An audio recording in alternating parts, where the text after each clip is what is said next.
The tugboats were gathered as usual for their morning meeting. Everyone grew quiet as the dispatcher began to give out the jobs for the day. On this day, however, there was less work than usual. You mean we could have the day off? Asked Foduck. Now, it is a rare day when the tugs aren't needed, but it does happen. No tugs are required at the moment, said the dispatcher. but I will need someone to work all night tonight on the night shift. The dispatcher looked directly at Emily and George. Any volunteers? He said. I'd like to, began George. but I have an appointment to have my oil changed. Emily also had to say no. Tonight, I'm getting a new tow rope. Theodore had never worked the night shift before. That job always seemed to go to the bigger tugs. He had always thought that staying up all night to work the night shift would be fun and exciting. Well, maybe this is my chance, he thought as he floated forward. I'll work the night shift, sir, he said. Thank you, Theodore, said the dispatcher. but I don't think you're strong enough yet to move Owen the oil rig across the harbor. So that's the job for tonight, thought Theodore. It made sense to move the giant oil rig at night when few ships would be crossing the harbor. And Theodore knew the dispatcher was right.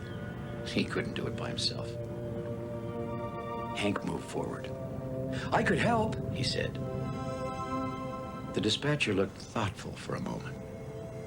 Will the dispatcher really let us do the job? Wondered the two smallest tugs. Very well, Said the dispatcher. Hank and Theodore will work the night shift. Hank and Theodore were so thrilled, they couldn't help but toot their whistles. Let me give you some good advice, Said Foduck.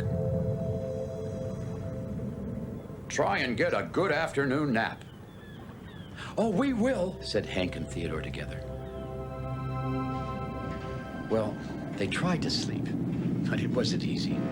As usual, the harbor was very busy and very noisy. Hank, said Theodore, are you awake? I'm awake, Replied Hank. Are you awake? I wonder what it's like on the night shift, Hank asked Theodore. Will we be all alone? Will it be too dark to see? I don't know, said Theodore, but I have a question. Oh, what's that? Asked Hank. How can anyone sleep during the day? Said Theodore. At that moment, Northumberland's submarine floated slowly by the dock. Hi, Northumberland, called Theodore. Hello there, Theodore. How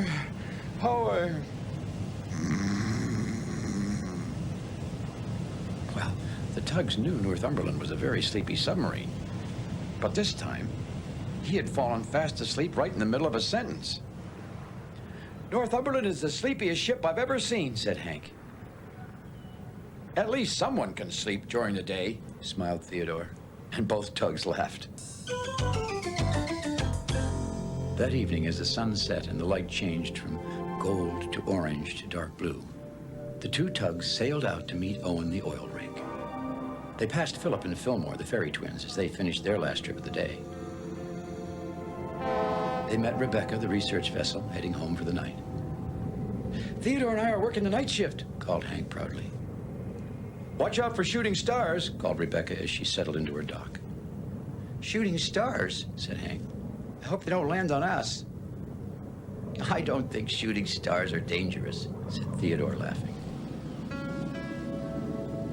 As the darkness deepened, Theodore and Hank began to notice a change in the harbor.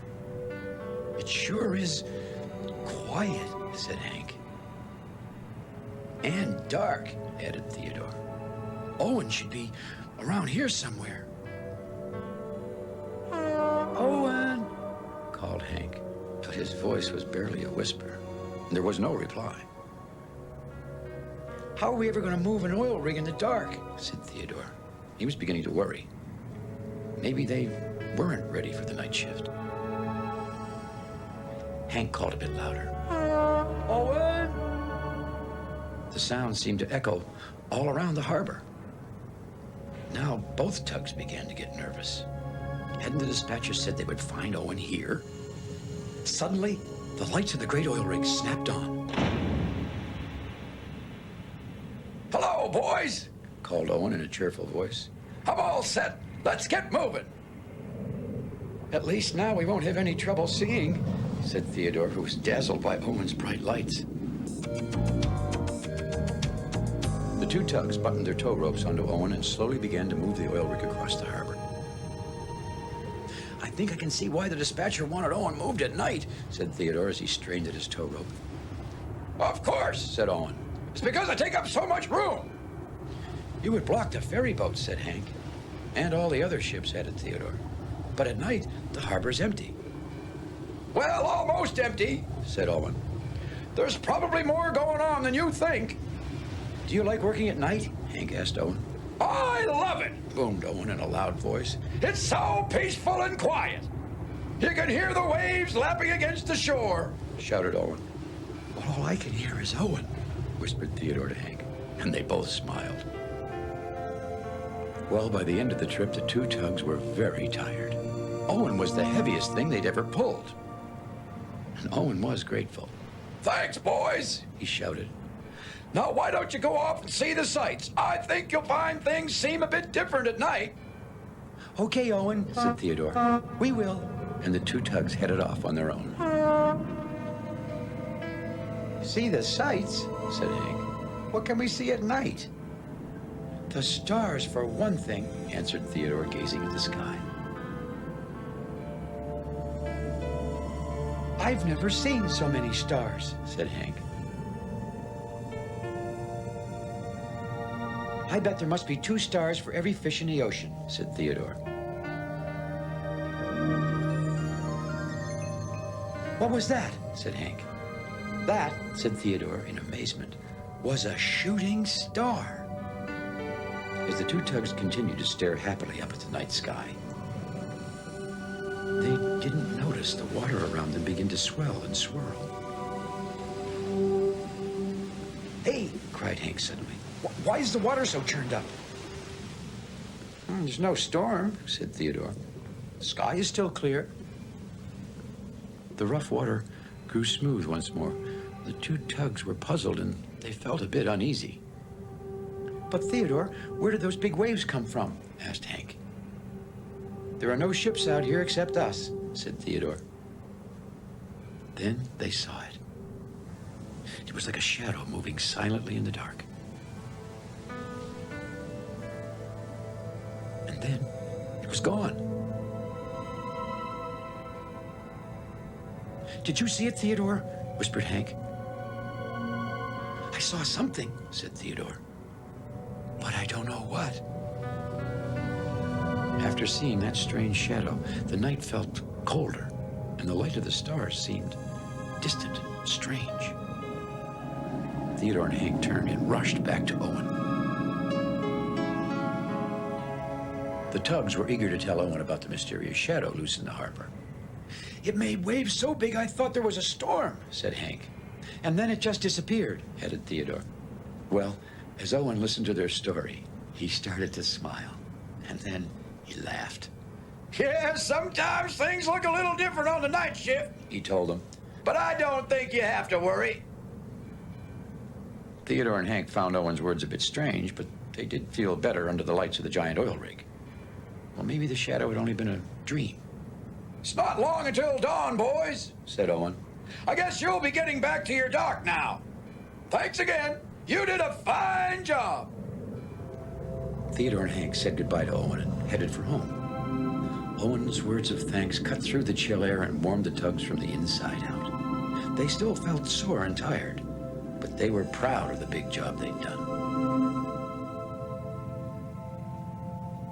Do you think maybe we fell asleep and dreamed about the shadow? Hank asked Theodore. Maybe, said Theodore. But I've never heard of two tugs having the same dream at the same time before. They were so tired that it took a few moments for them to notice the change in the water around them. Theodore, shouted Hank, it's happening again. Quick, this way, said Theodore, and the two tugs turned and sailed off. They were in such a rush they almost ran aground against the cargo sheds. As they turned around, they saw the shadow.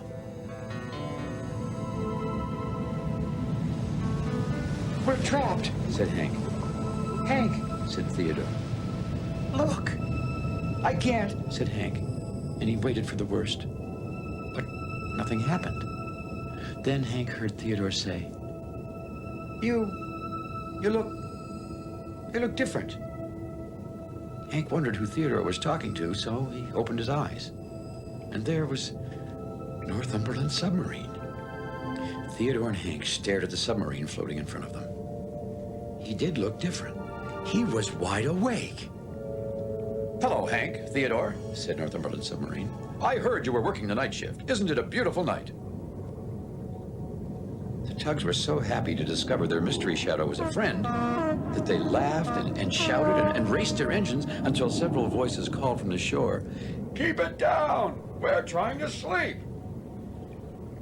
But you don't seem so... Theodore struggled for the right word. Sleepy, said Hank. Northumberland laughed. I know, he said. But you must remember, I do most of my work in the dark. So, what have you two been up to? Theodore and Hank proudly told Northumberland about their first night shift. But we need some sleep now, said Theodore. Oh, you can't sleep yet, said the submarine. Oh, no, you'll miss the best part of the night. What's that? Asked Hank. I'll show you, said Northumberland. Follow me. And they all sailed off together to watch the sunrise over the big harbor. Wow, said Hank as he watched the colors flood the horizon. It's even better than the sunset. It's wonderful. Northumberland was right. Watching the sunrise was the best part of the night shift.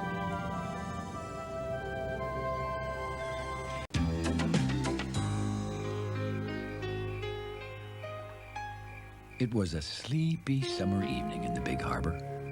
Not a boat or bellbuoy or barnacle was stirring. Everything was calm and cool and quiet. Except there was one little sound. A small buzzing bee kind of sound. And then it grew to be a big wood sawing noise. Until finally it was a giant anchor-rattling, harbor-rocking roar. Benjamin Bridge was snoring. It was the loudest snoring you ever heard. Now, right below Benjamin is the Oceanic Institute, and that's where Rebecca, the research vessel, lives. Benjamin was snoring so loudly, Rebecca couldn't sleep.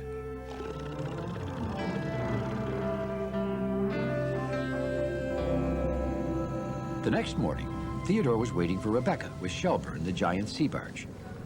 Rebecca was going to take them underwater exploring. Here she comes, shouted Theodore. Good morning, he whistled to Rebecca. But Rebecca didn't look like it was a good morning. You see, she was feeling tired because Benjamin Bridge had kept her up all night with his loud snoring. Where are we going today? Asked Shelburne in his slow kind of voice. Someplace, replied Rebecca sleepily. Someplace, Theodore repeated to Shelburne. Theodore was a little puzzled. Rebecca was always so cheerful. But today, she seemed, well, kind of grumpy. Rebecca led them to a small island they had never seen before, just outside the big harbor. What are we looking for? Asked Shelburne. Something, Rebecca yawned again. Something special, I bet, Theodore whispered to Shelburne. Rebecca always finds special things. Well, Theodore was so enthusiastic, Rebecca quickly forgot how tired and grumpy she was. Long, long ago, she explained, this island was almost all underwater, and ships couldn't see it. A lot of ships bumped into it and sank. Maybe some of their things are still down there. Rebecca, smiled Theodore, you know everything. Just then, Rebecca's special equipment told her they'd found something. "Look, right under here," she ordered.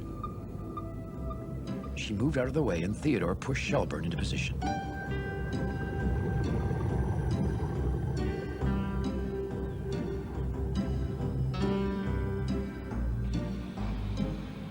The big barge lowered his dredge to scoop up treasure from the bottom. Shelburne was working very slowly, like he usually did.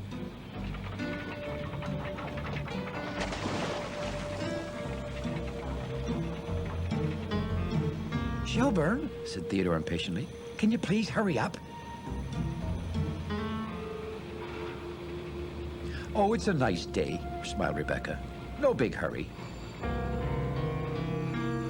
"No big hurry, Shelburne," Theodore smiled, just like Rebecca. "It is a nice day."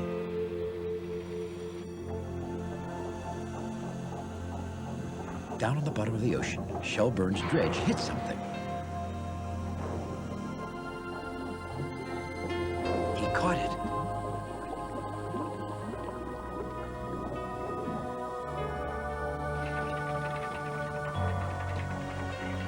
And brought up a wonderful old ship's bell. Well, everyone let out excited whistles. "Rebecca," said Theodore, "that was really great."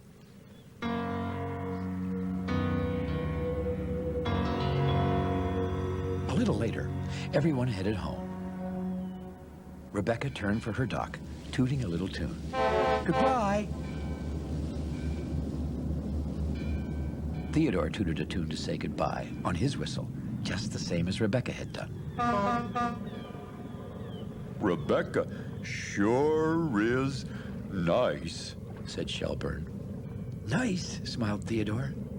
"Rebecca is perfect."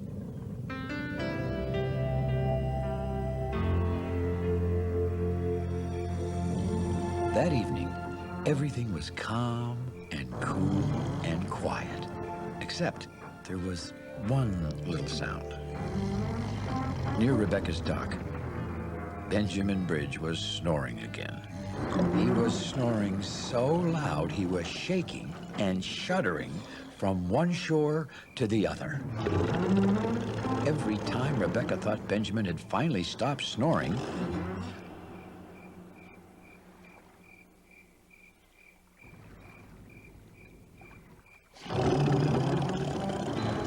out came the most enormous snore of all. Rebecca knew it was going to be a very long, loud, snory night.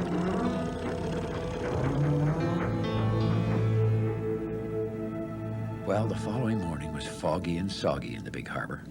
Theodore and Shelburne were waiting for Rebecca to go exploring again. When Theodore saw Rebecca, he blew his cheeriest "good morning" whistle.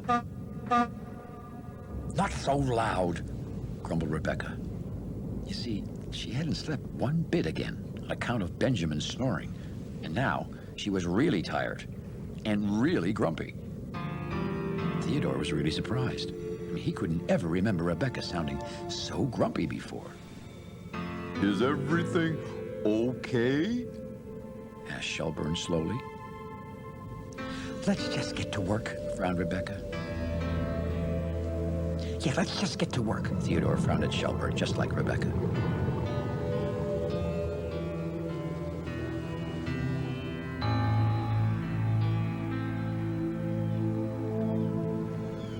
"What are we looking for today?" said Shelburne. But Rebecca didn't seem to hear him. "What are we looking for?" Shelburne repeated a little louder. "Shelburne," said Rebecca, "stop shouting."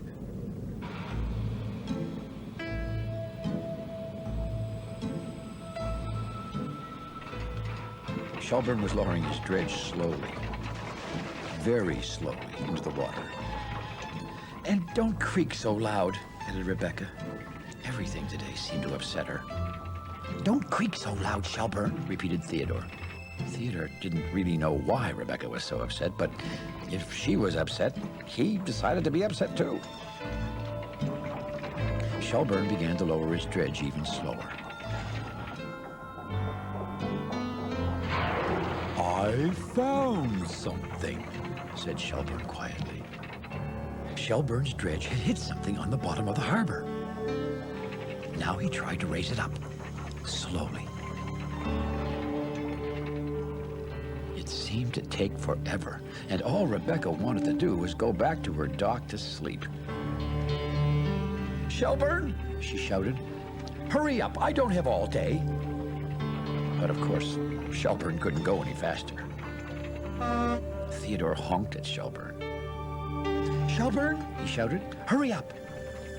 Well, Shelburne was so upset at all the shouting and the honking that he gave his line a jerk, and it snapped. "I think," said Shelburne, "I broke my cable."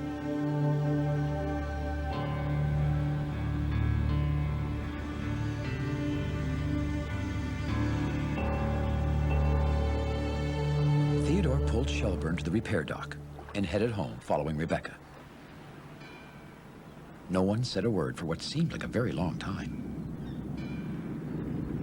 "Well, why did you do that?" Rebecca said suddenly.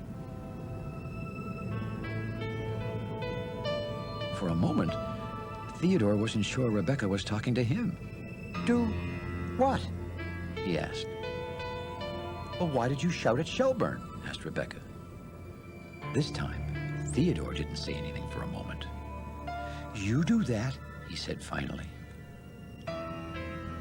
Now it was Rebecca's turn to look surprised. "Yes, I guess I did," she said slowly. "I don't know why I shouted at Shelburne," she added. "But," said Theodore slowly, "I thought you knew everything, Rebecca." Rebecca turned to Theodore. "I do know one thing," she said softly. "Well, what's that?" said Theodore. "I know I should apologize to you. I'm kind of tired and grumpy today. Benjamin kept me up all night with his snoring." "But you're the one who did the shouting," said Theodore. "Yes," said Rebecca slowly. "You're right, Theodore. I'm the one who did the shouting, and I'm sorry." Well, suddenly everything seemed kind of turned upside down to Theodore. Like the water was dry, and like the sky was wet, and like he was bigger than Rebecca. "Rebecca," he said at last. "Yes?" "It's okay. Nobody's perfect." For the first time that day, Rebecca smiled. "Thanks, Theodore," she said. "I'll remember that. But what am I going to do about Benjamin snoring?" Theodore had an idea. "I think," he said, "that old ship's bell we found the other day is just the thing." "It is?" said Rebecca. "If we tied it onto Benjamin," explained Theodore, "then every time he snores and shakes, the bell will ring and wake him up." "That's a perfect idea," said Rebecca. "It's not perfect," grinned Theodore, "but it just might work."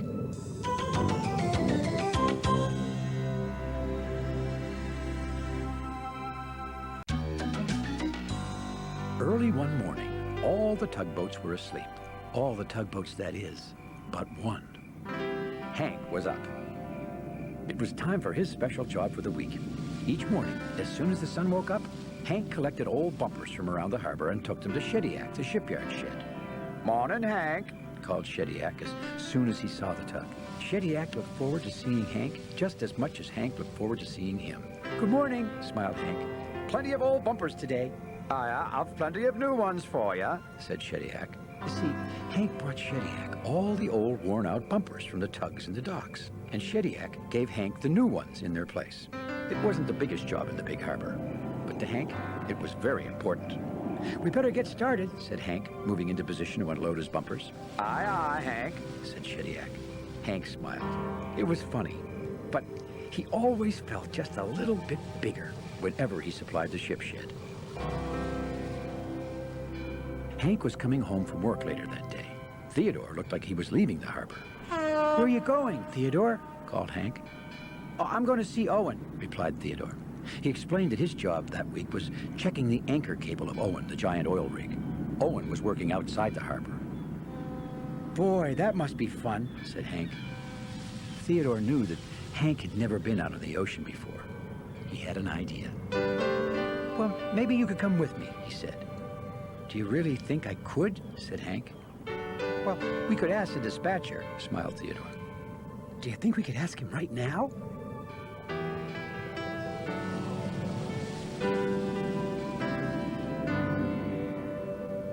Well, the dispatcher listened carefully to Theodore's idea. Then he turned to Hank. "I think it would be fine, Hank," He began. "Theodore has a job to do, so try not to get in the way." "Oh, no, sir," said Hank. "Oh, I'll stay out of the way and it will be fine." Hank tried to look as serious as possible as he set off from the dock. "Oh, and Hank?" Called the dispatcher. "Yes, sir," said Hank. "Have fun," said the dispatcher with a big smile on his voice. Yes, sir. Tooted Hank. The lights of the big harbor were just coming on as Hank set off with Theodore to visit Owen. It was his first time out on the ocean, and he was already having fun. Soon, the two tugs were floating into the wide, open ocean waters. "It's dark out here," Hank said softly. "Look up there, Hank," said Theodore. Hank looked up into the sky. "Ooh," he breathed. "It's the most beautiful sight I've ever seen." Far from the lights of the harbor, millions of stars shone down on the tugs with a magical glow. The tugboats turned off their engines and just drifted for a moment. "It's like we're the only boats in the whole world," said Hank. "It's so quiet," Theodore whispered. Just then, giant lights blazed on all around them. "Just what I love about it, too. A big voice roared. So nice and peaceful." Sure enough, it was Owen. Hank and Theodore grinned. It wasn't peaceful anywhere Owen was. "Isn't this a Jim Dandy evening?" "Yes, sirree, Bob." Owen blared on. You see, Owen is a very noisy oil rig. "Well, looky here. Owen hollered. If it isn't Hank.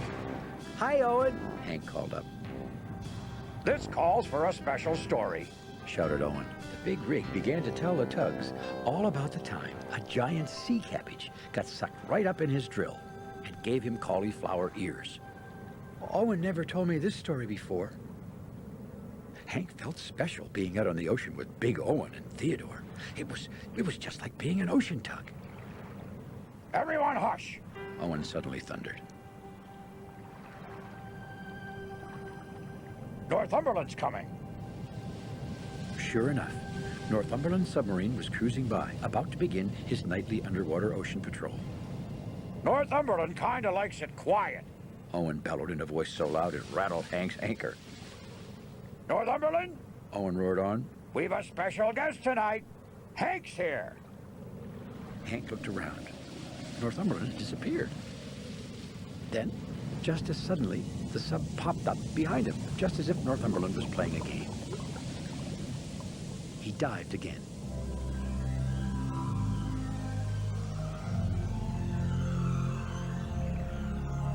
Hank tried to guess where the sub would pop up next. "Over here, Hank," smiled Theodore. "No, over here." Shouted Owen. Splash! Northumberland bobbed up like a great big bar of soap in the water. Hank laughed out loud. "Hank?" a voice called out from the dark. "What are you doing out here?" It was Constance, the Coast Guard ship. The dispatcher said I could come," said Hank, a little nervous. "He's fine." Bellowed Owen. Little loud, though. Everyone please turn off your lights," continued Constance.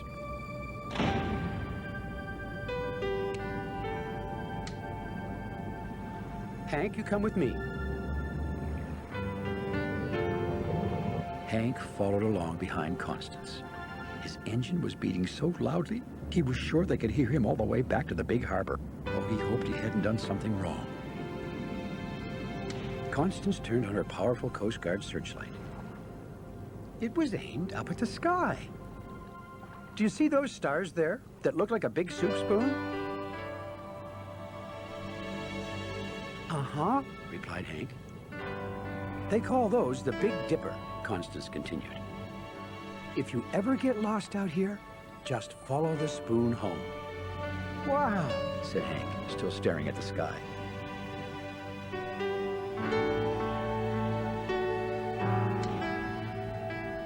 Time to get to work, boomed Owen.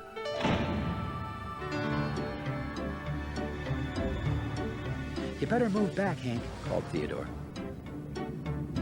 Hank moved away, and Theodore began checking and moving Owen's enormous anchor cables.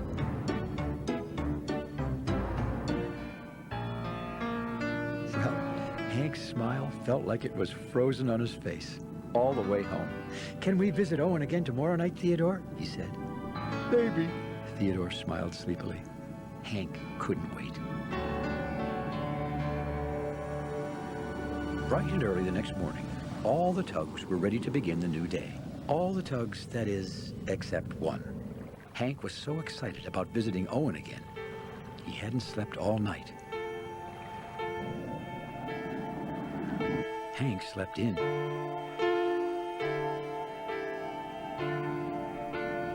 And by the time he finally woke up, it was too late to collect old bumpers for Shediac. I'll bring you those bumpers tomorrow, he called. Or maybe the day after. I'll be here, Hank, Shediac called back. He missed Hank's visit, and to tell you the truth, Hank missed visiting Shediac. But right now, all Hank could really think about was visiting Owen again. He couldn't wait for it to be dark. That evening, Hank got permission to visit Owen with Theodore again, and the two tugs set off out of the harbor. Do you think Northumberland will be there? Said Hank. Probably, smiled Theodore. And maybe Constance can show me that big flipper again, Hank went on, already looking forward to all the fun he was going to have with everybody. Owen, Hank called. I'm back again. Good for you, Hank, hollered Owen. What story are you going to tell? Said Hank. He settled in for a real rip-roarer. Oh, no stories tonight, replied Owen. Heaps of work to do. Theodore moved into position to begin moving one of Owen's giant anchor cables. Try and stay out of the way, Hank, he called. Hank backed up right away. Careful, Hank. It was Northumberland. Hank had almost backed into the sub. You surprised me, smiled Hank, thinking Northumberland was playing his diving game with him again. Sure enough, the submarine disappeared under the water. Where are you, Northumberland? Giggled Hank. Northumberland, said Hank after a moment. Northumberland. He must have gone, said Hank, puzzled. Constance, he cried. I was waiting for you. Hank was very happy to see the Coast Guard. Everyone turn off your lights, he shouted, so we can see the sky. Sorry, not now, Hank, said Constance as she cruised past. I'm very busy tonight. Stay back there, little fella, Owen called down to Hank. These big cables can be dangerous. Hank watched everyone, busy at work. Suddenly, he did feel like a little fella. A little fella who didn't really belong out there. Hank was quiet as he floated back home to the big harbor with Theodore. Theodore, he said at last. Yes, Hank, said Theodore. The first time we went to visit Owen, that was really special, wasn't it? Oh, sure was, smiled Theodore. But tonight, Hank went on, no one really had time to do special things with me. Theodore was thoughtful for a moment. I guess we all had other things we had to do. And I really didn't, said Hank sadly. I was just visiting, and everyone else had jobs to do. Hank caught sight of Shediac, the shipyard shed. Suddenly, Hank smiled. There was one job he had to do, an important job. Theodore, he said. Yes, Hank. Would you mind if tomorrow I didn't go with you to visit Owen? I have some other things I really need to do. I think that would be fine, Hank, smiled Theodore.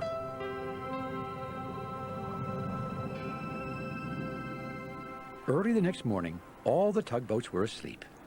All the tugboats, that is, but one. Hank was up. Good morning, Shediac, Hank called to the shipyard shed. Morning, Hank, Shediac called back. I was hoping you'd come today. I've been visiting Owen and staying up late, Hank explained. Oh, that must be very special, said Shediac. It is, said Hank, once in a while, but visiting you is special all the time. Now let's get your bumpers unloaded. Aye, aye, Hank, said Shediac. Hank smiled. It was funny, but he always felt just a little bit bigger whenever he supplied the shipyard shed.